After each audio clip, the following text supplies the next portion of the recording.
Hi student, कैसे हैं आप सब। उम्मीद कर रहा हूँ बहुत अच्छे होंगे। जैसा कि आपको पता है कि हम हरियाणा बोर्ड की जो हिस्ट्री है उसका दूसरा चैप्टर कर रहे थे 10th का, जिसका नाम है विश्व की प्रमुख सभ्यताएं। इसमें हमने फर्स्ट पार्ट में मिस्र की सभ्यता पूरी की थी। और ये जो हमारा नेक्स्ट वीडियो है इसमें दो सभ्यताएं हम पूरी करने जा रहे हैं। एक का नाम है मेसोपोटामिया की सभ्यता और दूसरी है हमारी यूनान की सभ्यता। ठीक है, तो इस वीडियो हम पूरा करेंगे मेसोपोटामिया और यूनान की सभ्यता। और जो तीसरा पार्ट आएगा यानी जो हमारा थर्ड पार्ट आएगा उसमें हम चीन की सभ्यता और ठीक है चीन की सभ्यता पूरी करेंगे। और उसमें ही माया सभ्यता जो अमेरिका में थी, उन दो सभ्यताओं को ख़त्म करके पूरा चैप्टर ख़त्म हो जाएगा। ठीक बच्चों, तो आ जाओ इसमें शुरू करते हैं। देखिए, ये जो मेसोपोटामिया की सभ्यता है ये उसी समय, जिस समय मिस्र की सभ्यता थी, उसी समय जो आज इराक है, कहाँ है, फारस की खाड़ी पड़ती है। अगर आप मैप देखेंगे तो ये थोड़ा सा ऐसे जाएंगे, ये ये हो गया। ठीक है, ये खाड़ी पड़ती है फारस खाड़ी, और इस तरीके से यहाँ पे ईरान, इराक, सऊदी अरब, यहाँ पे इराक है, यहाँ पर ये सभ्यता पड़ती थी जिसका नाम क्या है, मेसोपोटामिया की सभ्यता। ठीक है, ये दो शब्दों से बना हुआ है, एक का नाम है मेसो और एक का नाम है पोटम, जिसका अर्थ होता है नदियों के बीच का क्षेत्र। अब ये होता है कि यहाँ पे कौन सी नदियाँ थी, यानी ये दो नदियाँ थी, उनके बीच का जो एरिया था उसको कहते थे मेसोपोटामिया। ये दो नदियाँ थी, एक का नाम था फरात और एक का नाम है ततया। ये दोनों नदियाँ आज भी बहती हैं और इन दोनों नदियों के ऐसे एक नदी आती है, एक यहाँ से आती है। और ये दोनों नदियाँ कहाँ गिरती हैं, ये है फारस की खाड़ी में, कहाँ गिरती हैं। तो इन दोनों के जो बीच का एरिया है इसको कहते हैं हम मेसोपोटामिया। ठीक है, तो इन दोनों नदियों के बीच का क्षेत्र जो है उससे कहते हैं मेसोपोटामिया। एक मिनट रुकना। ठीक है, तो अब ये बात करते हैं कि यहाँ की जो सभ्यताएं थी, यानी इस पूरे मेसोपोटामिया की सभ्यता को हम तीन सभ्यताओं में बांट सकते हैं, यानी तीन भागों में बांट के पढ़ सकते हैं यहाँ से, क्योंकि टाइम के अनुसार इसमें ये तीन सभ्यताएं बटी हुई थी। यहाँ से शुरुआत में जो सभ्यता विकसित हुई उसको कहते हैं सुमेरियन सभ्यता। सुमेरियन के बाद इसमें आई बेबीलोनियन सभ्यता और उसके बाद तीसरी आई असीरियन सभ्यता। यानी इन्होंने एक दूसरे को ओवरटेक किया और उसके बाद विकास हुआ। शुरुआत में अगर हम बात करते हैं कि इनको जानने के स्रोत क्या हैं, यानी हम कैसे जानते हैं, हमारे पास क्या साधन हैं, तो एक तो है कि धार्मिक, यानी कि जो धर्म है यहाँ पे था उसकी बहुत सारी किताबें हैं, साहित्य है, रचनाएं हैं, किताबें हैं। तो उसमें जो धार्मिक साहित्य था, जैसे अगर बात करें हिंदू साहित्य में बात करें तो जैसे गीता है, महाभारत है, वेद हैं, इसी प्रकार से इनके भी अपने बहुत सारे धार्मिक साहित्य थे। दूसरे जो राजा होते थे, राजा अपने अपने समय पे बहुत सारे कुछ ना कुछ अपने जो आदेश होते थे उनको दीवारों पे, पत्थरों पे खुदवाते थे। ऐसा ही एक है बेहिस्तान या बेहिस्तून कहते हैं, एक है सूसा और तीखा है रोसेटा। ये राजाओं के नाम है और उन्हीं के आधार पर इन्होंने अपने अपने आदेशों को कहीं कहीं खुदवाया है। ठीक है, तीसरा है एक हम्मुराबी संहिता। ये जो हम्मुराबी संहिता है ये एक संहिता समझते हो, यानी कि जो कानून होते हैं ना, कि किस कानून के आधार पर कोई देश काम करता है उसे संहिता कहते हैं। तो उसी एक राजा हुए जिनका नाम था हम्मुराबी, ये बहुत ही ताकतवर राजा थे। इन्होंने कुछ अपने नियम कानून बनाए, उनको कहते हैं हम्मुराबी संहिता संहिता। ठीक है, कुछ अन्य सामग्री जैसे इन शहरों पे खुदाई हुई है, इराक के बहुत सारे शहरों पे जब खुदाई की गई तो वहाँ पे बहुत सारे वहाँ के घर, नगर, शहर ये प्राप्त हुए, तो इससे भी हमें जानकारी प्राप्त होती है। ठीक है, अब आगे देखते हैं।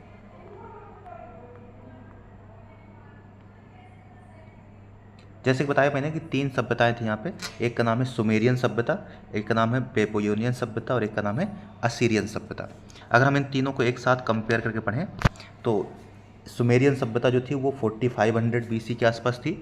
उसके बाद उसको ओवरटेक किया और दूसरी सभ्यता जो आई वो आई हमारे 2200 BC के आसपास, बिफोर क्राइस्ट, है ना। और तीसरी जो असीरियन सभ्यता है वो 700 वर्षों तक बाद में रही, यानी कि इस सभ्यता के बाद तीसरी जो है हमारी असीरियन सभ्यता।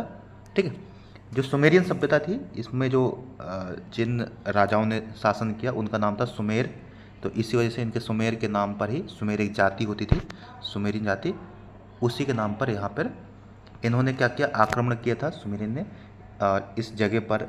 ठीक है, जिनका यहाँ पे कुछ अन्य जातियाँ रहती थी, इसका नाम था अक्कद, मूसा, इन जातियों पर आक्रमण करके और यहाँ पे राज किया। ठीक है, यहाँ पे कुछ बड़े बड़े शहर थे उस समय। एक का नाम था निपुर, उरूक, ठीक है। और यहाँ जो राजा होता था उसको कहते थे पटेसी। यहाँ के राजा क्या कहते थे? पटेसी। इसके काम क्या होते थे? ये जो राजा होता था ये टैक्स, यानी जो खेती से, कृषि से भू कर आता था, भूमि से कर टैक्स आता था, वो इकट्ठा करते थे। कोई बाहर से आक्रमण ना करे उससे सुरक्षा करते थे। और दूसरे जो जनता के कोई मुकदमे होते थे तो यहाँ का जो राजा होता था वही क्या होता था? यहाँ पर जज होता था, यानी कि वही यहाँ पे जज का कार्य भी करता था। तो 3 काम थे इसके राजा के। यहाँ पे एक स्क्रिप्ट हुआ करती थी जिसको कहते हैं कयाक्षर या कोनिफर भाषा कहते हैं, यानी कि जैसे हमारी हिंदी है तो हिंदी की, ठीक है, हिंदी को हम देवनागरी में लिखते हैं, उसी प्रकार से यहाँ की एक भाषा थी, सॉरी स्क्रिप्ट थी यहाँ की, ठीक है। तो ये हो गया इम्पोर्टेंट। अब आते हैं हमारी दूसरी सभ्यता के बारे में जो 2200 BC के आसपास रही। यहाँ पे एक नदी है जिसका नाम है हेमेराइट। तो हेमेराइट नदी के किनारे ये सभ्यता का विकास हुआ, ठीक है।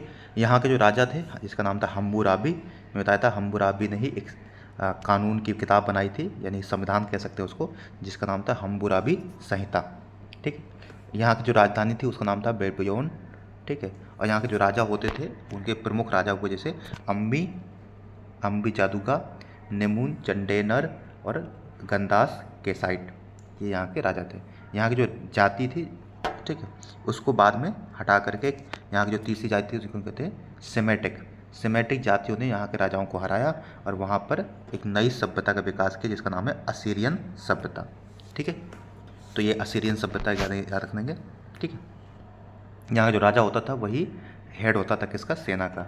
इन्होंने बहुत बड़े बड़े मंदिर बनवाए, ठीक है, राजाओं के, तो फोर्ट बनवाए, यानी कि इनकी कह सकते हैं कि इन्होंने बड़े बड़े भवन का निर्माण करवाया, शहरों का निर्माण कराया, ठीक है। इन्होंने भवनों का निर्माण कराया और इनका व्यापार वगैरह में काफ़ी ज़्यादा विकास हुआ, ठीक है। अब आते हैं आगे यहाँ का समाज कैसा था, ठीक है, यहाँ का प्रशासन कैसा था। अगर बात करें प्रशासन की तो यहाँ का एडमिनिस्ट्रेशन में शुरुआत में तो यहाँ पे क्या था? प्रजातंत्र था। प्रजातंत्र यानी कि यहाँ पे जो हेड होता था उसका चुनाव होता था। बाद में ये प्रजातंत्र चेंज हो गया और ये आ गया राजतंत्र, यानी यहाँ पे राजा ही हेड होता था और राजा के पास ही सारी शक्ति होती थी। राजा ही सेना का सबसे बड़ा कमांडर होता था, राजा ही यहाँ का न्यायाधीश होता था, ठीक है, और राजा ही सारा टैक्स इकट्ठा करता था, ठीक है। राज्य, पूरे जो बड़ा राज्य था उसको छोटे छोटे टुकड़ों में बांट देते थे ताकि वहाँ पे प्रशासन आसान हो सके। जैसे भारत एक देश है और उसके छोटे छोटे राज्य हैं, ठीक है, वैसे ही एक बड़ा देश होता था, उसमें प्रांत होते थे और इन प्रांतों में कौन होता था? गवर्नर। इस गवर्नर का अपॉइंट कौन करता था? राजा ही इस गवर्नर को अपॉइंट करता था यहाँ पे, ठीक है। अब आगे बात करेंगे यहाँ का सामाजिक जीवन कैसा था। तो समाज में 3 वर्ग बटे थे, इन 3 भागों में पूरे समाज को बांटा गया था। एक था उच्च वर्ग, एक था मध्यम वर्ग और एक था निम्न वर्ग। उच्च वर्ग में कौन आता था? तो जो राजा होते थे, जो पुरोहित होते थे और जो यहाँ पे बड़े बड़े अधिकारी होते थे वो सब आते थे उच्च वर्ग में। जो सामंत और व्यापारी होते थे, यानी जो जमींदार और व्यापारी, ये आते थे मध्य वर्ग में, और जो दास और किसान होते थे ये आते थे निम्न वर्ग में, ठीक है। तो इस तरीके से यहाँ का समाज 3 भागों में बटा हुआ था, ठीक है। अब बात करते हैं धार्मिक जीवन कैसा था, यानी ये धर्म को कैसे मानते थे, ठीक है। तो एक चीज़ समझना है कि ये बहुदेववादी थे। ये याद रखना कि इस समय जितनी भी सभ्यताएं थी सभी सभ्यताएं बहुदेववादी थी, यानी इनके देवता बहुत सारे होते थे। हर शहर का, हर नगर का, हर गांव का अपना एक देवता होता था। ये प्रकृति की पूजा भी करते थे, नदी की, पहाड़ों की, पेड़ों की, जानवरों की पूजा करते थे। इनके कुछ देवताओं के देखो नाम दे रखे हैं, जैसे अनु जो है, अनु ये आकाश का देवता था। की जो है पृथ्वी का देवता था, पृथ्वी को की कहते थे। सिन चंद्रमा को कहते थे। तमुज कहते थे खेती यानी कृषि का, या कह सकते हैं कि प्रकृति का देवता, ठीक है। प्राकृतिक देवता जो कौन था इनका? वो था तमुज। और स्तर को कहते थे प्रेम की देवी। ये कुछ इनके प्रमुख देवता थे। जो देवता होते थे इनको खुश करने को ये क्या करते थे? देवता तो खुश रहें तो ये जानवरों की इनमें, ठीक, ऑफरिंग करते थे, बलि देते थे, ठीक है। अब बात करते हैं यहाँ का आर्थिक जीवन कैसा था, यानी कि ये कमाई कैसे करते थे, क्या कमाते थे। तो एक तो खेती यहाँ प्रमुख था, कृषि करते थे। आपको पता है कि भारत में भी उस समय खेती प्रमुख थी, जो सिंधु सभ्यता थी। फिर हमने मिस्र की सभ्यता में देखा, वहाँ पे भी खेती प्रमुख थी। ये गेहूँ, जौ, जैतून, कपास, अंगूर, इन सब की खेती करते थे। यहाँ पे व्यापार भी, उद्योग भी था, ठीक है। और यहाँ पे जो करेंसी तो होती नहीं थी, रुपए नहीं होते थे, तो ये खरीद बिक्री कैसे होती थी? सोना, चांदी और तांबा के टुकड़ा दे करके। पशुओं को भी रखते थे, जिसमें ऊँट और बकरी यहाँ के क्या थे? प्रमुख पशु थे, ठीक है। तो हमने समझा कि यहाँ पे सभ्यता, यानी पूरा ये सभ्यता में समझा कि सभ्यता को 3 भागों में बांटा गया था।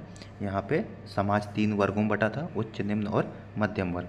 यहाँ का राजा प्रमुख होता था और राजशाही सिस्टम था, जहाँ राजा निरंकुश होता था, राजा ही सरकार का हेड होता था। अब पूरे देश को कई टुकड़ों में बांटते थे, जिसको हम कहते थे छोटे छोटे टुकड़े, जिसको कहते थे प्रांत।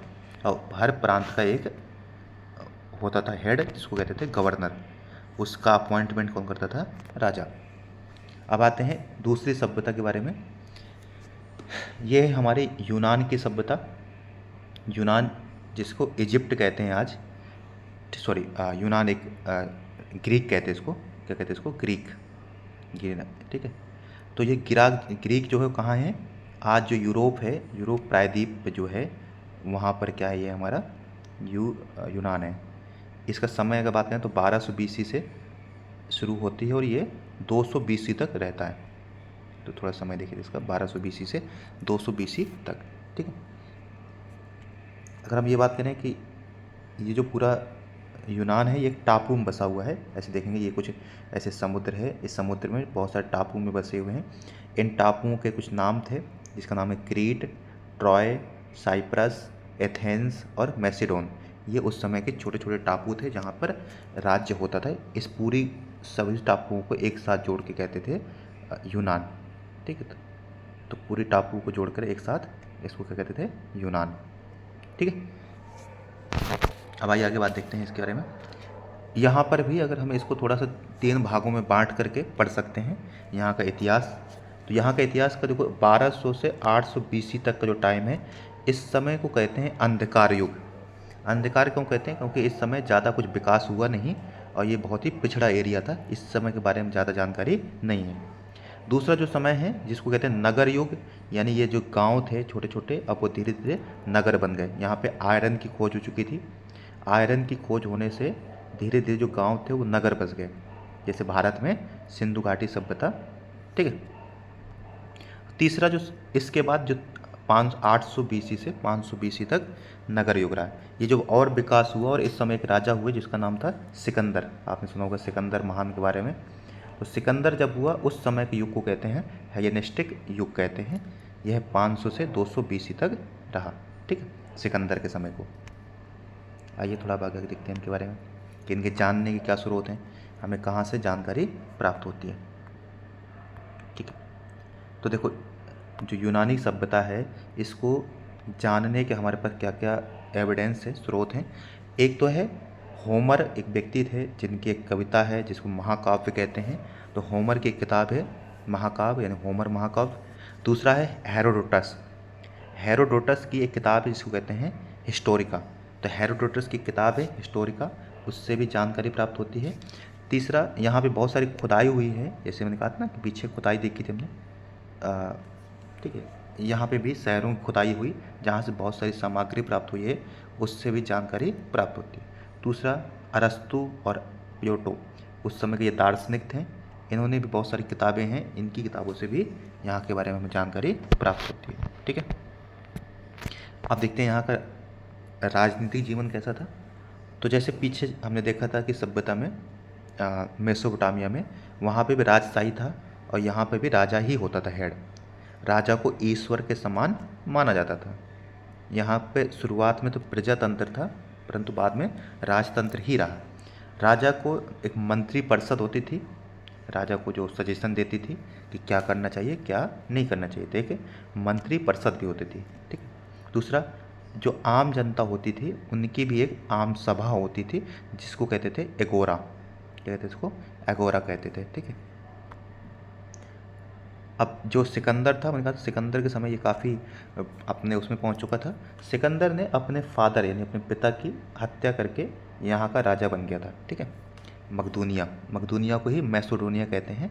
तो मैसेडोनिया का शासक बना कब? 336 में, कि अपने फादर की हत्या करके, जिसका नाम क्या था, इनके फादर का नाम था फयफ, ठीक है।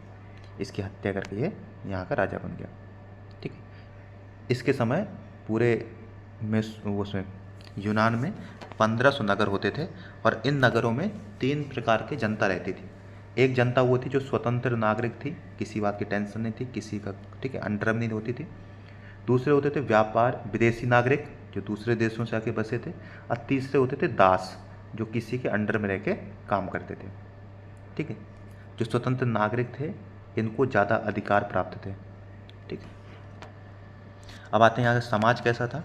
तो हमने देखा था कि जो मेसोपोटामिया था वहाँ का समाज 3 भागों में बटा हुआ था, उच्च वर्ग, मध्य वर्ग और निम्न वर्ग। यहाँ पर समाज जो था वो 4 वर्गों में बटा था, ठीक है। एक तो होता था उच्च वर्ग, ठीक है, दूसरा होता था मध्य वर्ग, तीसरा होता था स्वतंत्र श्रमिक और चौथे होते थे दास। जो हमारा उच्च वर्ग था इसमें कौन कौन आते थे, जो भूस्वामी होते थे, जिनके पास बड़ी सेना होती थी, ये राजा होते थे, ठीक है, इनके पास बहुत बड़ी सेना होती थी और इनके पास बहुत सारे दास भी होते थे, ठीक, इनके पास अपनी पूरी खेती होती थी और ये युद्ध वगैरह करते थे, यानी युद्ध का काम किनका था, ये था उच्च वर्ग का। दूसरे आते थे मध्य वर्ग, ठीक है। मध्य वर्ग में जो होते हैं इसमें कौन होते थे, साधारण जो गांव के किसान होते थे, सॉरी व्यापारी और श्रमिक जो होते थे, व्यापारी जो होते थे व्यापार करने का काम होता था, और आम जनता जिनको फ्री मैन और परवासी कहते थे, ठीक है, फ्री मैन और परवासी कहते थे, ये मध्य वर्ग में आते थे। तीसरे थे स्वतंत्र श्रमिक जो किसी के अंडर में नहीं होते थे परंतु ये भी श्रमिक थे, किसान थे, इनको कहते थे थीटस। और चौथे होते थे दास। दास किसी के कब्जे में रहते थे और उन्हीं के हमेशा रह करके काम करते थे, इनको, ठीक है, याद रखना। तो ये 4 वर्ग में बटा हुआ समाज, ठीक है। अब बात करते हैं यहाँ का आर्थिक जीवन कैसा था। तो वही यहाँ पे हमने देखा कि जितनी सभ्यताएं थी वहाँ खेती बहुत प्रमुख थी, परंतु यहाँ पर कृषि का बहुत ज़्यादा ध्यान नहीं देते थे। यहाँ पर उद्योग बहुत सारे थे, व्यापार होता था, विदेशों से, भारत से भी व्यापार होता था। यहाँ पे उद्योग जो थे, इस मिट्टी के बर्तन बनाने का उद्योग, अस्त्र शस्त्र बनाने का उद्योग, फर्नीचर उद्योग और अंगूर से शराब बनाने का उद्योग यहाँ पर बहुत बड़े पैमाने पर था, ठीक है। यहाँ जो पहाड़ थे वहाँ से सोना, चांदी, तांबा इन सब की खुदाई होती थी, ठीक है। तो ये इसका एक कारण था यहाँ पे अमेरिका। अब बात करते हैं यहाँ का धर्म कैसा था। तो वही जैसे वहाँ पर थे बहुदेववादी, ये भी बहुत सारे देवताओं को पूजते थे और मूर्तियों की पूजा भी करते थे, ठीक है। प्रकृति पूजा भी करते थे, जानवरों के, नदियों, पहाड़ों की पूजा करते थे और भूत प्रेत में विश्वास भी करते थे, ठीक है। इस समय अगर प्रमुख देवता की बात करें कि इनके कौन कौन से देवता थे प्रमुख, तो एक था जियस जिसे कहते हैं आकाश का देवता, अपोयो जिसको कहते हैं सूर्य का देवता, हरमस व्यापार का देवता, मार्स युद्ध का देवता, ठीक है, पेसिडोन समुद्र का देवता और डेमीटर, डेमीटर कहते हैं अन्न का देवता। तो ये इनके प्रमुख देवता होते थे, ठीक है बच्चों। तो हमने समझा कि 2 सभ्यताएं यहाँ पर समझी हैं, एक समझी हमने मेसोपोटामिया और एक हमने समझी है यूनान की सभ्यता। दोनों सभ्यताओं में सब कुछ समानता है, थोड़ा थोड़ा सा अंतर है, ठीक है। जैसे वहाँ पर भी राजतंत्र होता था, राजा ही प्रमुख होता था और राजा के पास ही सारी ताकत होती थी। यहाँ पर भी राजा ही हेड था सब कुछ, ठीक है, सारे ताकत राजा के पास ही होती थी, राजा ही न्यायाधीश होता था और राजा ही शक्ति का केंद्र होता था। अब आपसे प्रश्न पूछ सकता है कि सिकंदर कौन सी सभ्यता में हुआ, तो यूनान की सभ्यता में। इसने अपने फादर की हत्या करके मैसेडोनिया का शासक बना 366 ईस्वी में, ठीक है। तो और यहाँ के देवता कौन कौन से प्रमुख, ये याद रखना है। तो ये चैप्टर हमारा नेक्स्ट पार्ट में ख़त्म हो जाएगा, उसमें 3 छोटी छोटी सभ्यताएं रह गई हैं, उनको ख़त्म करेंगे और ख़त्म हो जाएगा, ठीक है। तो आई होप आपको पसंद आया होगा। अगर पसंद आया तो अपने दोस्तों के साथ शेयर करें, कमेंट करें और बताएं कि हम क्या सुधार कर सकते हैं, ठीक है। धन्यवाद, जय हिंद।